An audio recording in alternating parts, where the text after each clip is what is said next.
ನೃಗ ಚಕ್ರವರ್ತಿ. ಹಿಂದೆ ನೃಗನೆಂಬ ರಾಜ ಇರ್ತಾನೆ.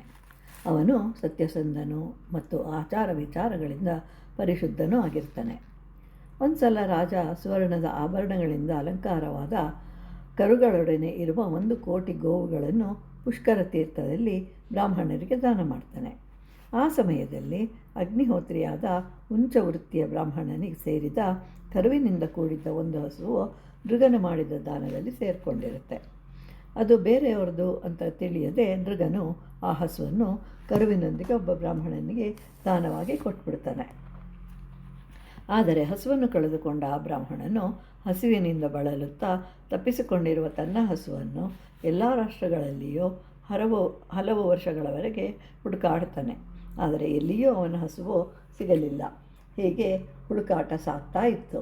ಒಮ್ಮೆ ಕನಕಲ ಎಂಬ ಗ್ರಾಮಕ್ಕೂ ಹೋಗ್ತಾನೆ. ಅಲ್ಲಿ ಒಬ್ಬ ಬ್ರಾಹ್ಮಣನ ಮನೆಯಲ್ಲಿ ತನ್ನ ಹಸುವನ್ನು ನೋಡ್ತಾನೆ. ಆ ಹಸುವು ರೋಗರಹಿತವಾಗಿದ್ದು ದೃಢಕಾಯವಾಗಿತ್ತು. ಅದರ ಕರುವು ಸಾಕಷ್ಟು ದೊಡ್ಡದಾಗಿತ್ತು. ಆಗ ಬ್ರಾಹ್ಮಣನು ತಾನು ಹಸುವಿಗಿಟ್ಟಿದ್ದ ಹೆಸರಿನಿಂದ ಕೂಗ್ತಾನೆ.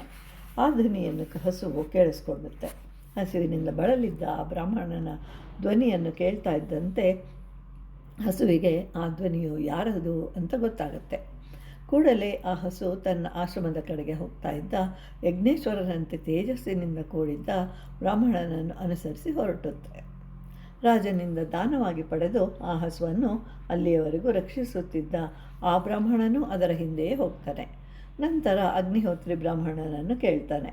ಇದು ನನ್ನ ಹಸು, ರಾಜನಿಂದ ದಾನವಾಗಿ ಪಡ್ಕೊಂಡಿದ್ದು ಅಂತ ಹೇಳ್ತಾನೆ.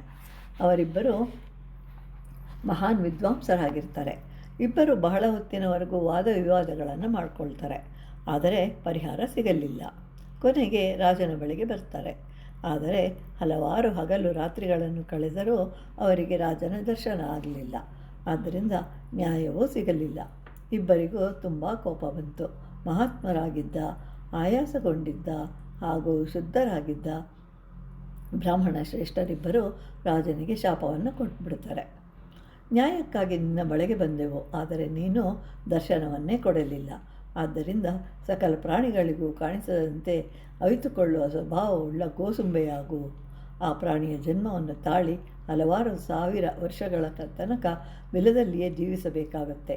ಮುಂದೆ ಯದುಕುಲದ ಕೀರ್ತಿಯನ್ನು ಹುಟ್ಟಿಸುವ ವಾಸುದೇವನೆಂಬ ಹೆಸರಿನಿಂದ ಮಹಾವಿಷ್ಣುವು ಅವತರಿಸ್ತಾನೆ. ಅವನಿಂದ ನಿನಗೆ ಶಾಪ ವಿಮೋಚನೆ ಉಂಟಾಗುತ್ತೆ ಎನ್ನುತ್ತಾ ದುರ್ಬಲ ಹಾಗೂ ಮುದಿಯಾದ ಆ ಹಸುವನ್ನು ಬೇರೊಬ್ಬ ಬ್ರಾಹ್ಮಣನಿಗೆ ಕೊಟ್ಟು ಹೊರಟು ಹೋಗ್ತಾರೆ. ನಾನು ಆ ಬ್ರಾಹ್ಮಣರ ಶಾಪವನ್ನು ಅನುಭವಿಸಲು ಸಿದ್ಧನಾಗಿದ್ದೇನೆ. ಮಗನಾದ ವಸುವಿಗೆ ರಾಜ್ಯಾಭಿಷೇಕವಾಗಲಿ. ಶಿಲ್ಪಿಗಳ ಮುಂದೆ ನೃಗನ ವಾಸಕ್ಕಾಗಿ ಸುಖ ಸ್ಪರ್ಶವಿರುವ ಹಳ್ಳಗಳನ್ನು ನಿರ್ಮಿಸಲಿ. ಅದರಲ್ಲಿದ್ದು ಶಾಪವನ್ನು ಅನುಭವಿಸ್ತೇನೆ. ಮಳೆಗಾಲದ ತೊಂದರೆಯನ್ನು ತಪ್ಪಿಸಲು ಮತ್ತೊಂದು ಹಳ್ಳವನ್ನು, ಚಳಿಗಾಲದ ತೊಂದರೆಯನ್ನು ತಪ್ಪಿಸಲು ಮತ್ತೊಂದು ಹಳ್ಳವನ್ನು ಶಿಲ್ಪಿಗಳು ನನಗಾಗಿ ರಚಿಸಲಿ. ಫಲಗಳಿಂದ ಕೂಡಿದ ವೃಕ್ಷಗಳು ಅಲ್ಲಿರಲಿ. ಹಳ್ಳಗಳ ಸುತ್ತಲೂ ಹೂಗಳಿಂದ ಕೂಡಿದ ಬಳ್ಳಿಗಳು ಇರಲಿ. ಆ ಹಳ್ಳಗಳು ರಮಣೀಯವಾಗಿರಬೇಕು. ಶಾಪ ಕಳೆಯುವವರೆಗೂ ಸುಖದಿಂದ ವಾಸಿಸುವಾಗಿರುತ್ತೇನೆ.